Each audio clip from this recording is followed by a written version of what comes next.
মা, আর একটু চিনি লাগতো চায়ে, একটুও চিনি হয়নি। কে?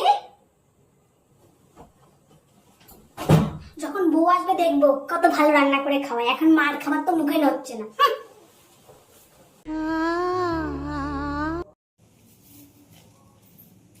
বলছি মা, তুমি এত বাবার সাথে ঝগড়া করো কেন সবসময়? জ্বালাই করে করি রে বাবু। আমিও দেখবো তোর বিয়ের পর তোর বউ আসলে তুই কত প্রেম প্রীতি দেখাস।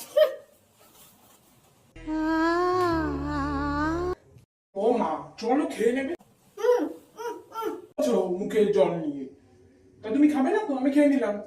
বাহ বাবু বাহ, চলে গেলি। হ্যাঁ, নিজের বউ যদি না খেয়ে থাকতো তাহলে তো কোলে বসিয়ে খাওয়াতি, আর মা না খেয়ে রয়েছিস বলে চলে গেলি। বাহ বাহ বাহ বাহ বাহ, কি শিক্ষা দিয়েছি ছোটবেলা থেকে। এই দিন আমার দেখা বাকি ছিল।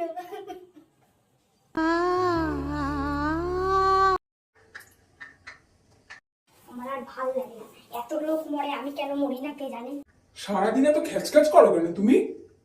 হ্যাঁ, এখন তো আমার সব কথাই তোদের খ্যাচখ্যাচ লাগবে, তোর লাগবে, তোর বাবার লাগবে।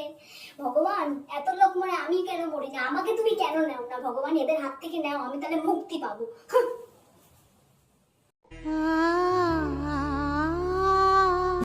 আরে মা, তুমি সবসময় বউ এলে করো কেন?